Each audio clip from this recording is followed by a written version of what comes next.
O ano de 1845 avançava e todas essas frentes de liderança se fortaleciam cada vez mais graças às crenças que mencionamos no segmento anterior. No entanto, essa corrida de cavalos começava a entrar em sua reta final, onde muitas das crenças que eram pregadas se tornaram mais fortes ou completamente obsoletas, como as novas datas da volta de Cristo. No entanto, algo estranho começou a acontecer dentro do novo adventismo que iria determinar a relevância de Hiram Edson, a importância de sua visão no milharal e sua sobrevivência no movimento.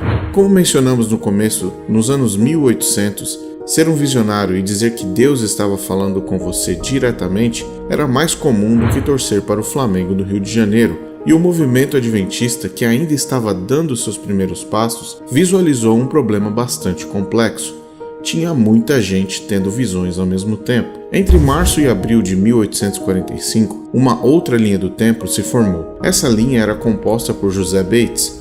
Ele era um homem muito rico e capitão do mar e guerra, e tinha um nível educacional bastante elevado e havia se convertido ao milerismo em 1839, e após o desapontamento, ele voltou a estudar a Bíblia. No entanto, em abril de 1845, José Bates leu um panfleto de um homem chamado Thomas Preble, que era um pastor batista do livre-arbítrio, que defendia a guarda do sábado como sendo mandatória de acordo com a lei mosaica. Essa mensagem havia sido repassada por uma mulher chamada Rachel Oakes Preston, que era uma batista do sétimo dia. Mas espera aí, por que nós estamos falando da guarda do sábado?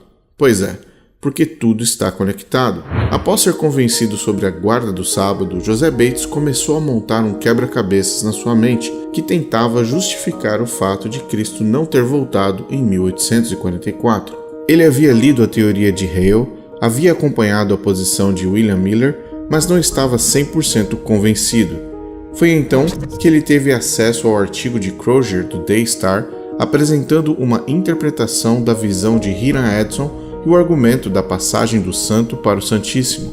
Logo no início de 1846, José Bates viajou para se encontrar com Hiram Edson e Crozier, e foi então que ele encontrou a peça que estava faltando. As 5 linhas do tempo se encontraram na Primavera Americana de 1846, formando a primeira estrutura doutrinária do juízo investigativo, composta por 5 peças: a visão da passagem de Cristo do Santo para o Santíssimo, o início do julgamento, o fechamento da Porta da Graça, o período de 7 anos da expiação, a guarda do sábado e a volta de Cristo no outono de 1851. Esse era o kit do juízo investigativo versão 1.0, e ele se tornaria o carro-chefe do movimento adventista. No entanto, como eu disse anteriormente, existiam muitos visionários e visionárias viajando pela cidade e se apresentando como mensageiros de Deus. Tiago White e Ellen White já haviam conseguido se livrar de vários concorrentes da região do Maine,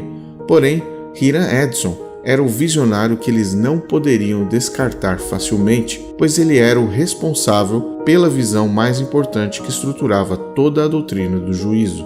Após a publicação da visão e interpretação em 7 de fevereiro de 1846 no jornal The Daystar, Ellen White imediatamente visualizou a solução com relação ao visionário concorrente, Hiram Edson. Ellen White disse que Deus havia revelado a ela mais de um ano antes a verdadeira luz sobre o santuário e que isso havia sido dado a Crozier, que escreveu o artigo, e não Hiram Edson, a pessoa que de fato havia recebido a visão, automaticamente alegando que Deus se referia a Crozier e não a Hiram Edson. Ela escreveu: "O Senhor me mostrou em visão há mais de um ano que o irmão Crozier tinha a verdadeira luz sobre a purificação do santuário e que era a sua vontade que o irmão Crozier escrevesse a visão que ele nos deu no Daystar Extra de 7 de fevereiro de 1846. Sinto-me totalmente autorizada pelo Senhor a recomendar esse artigo a todos os santos."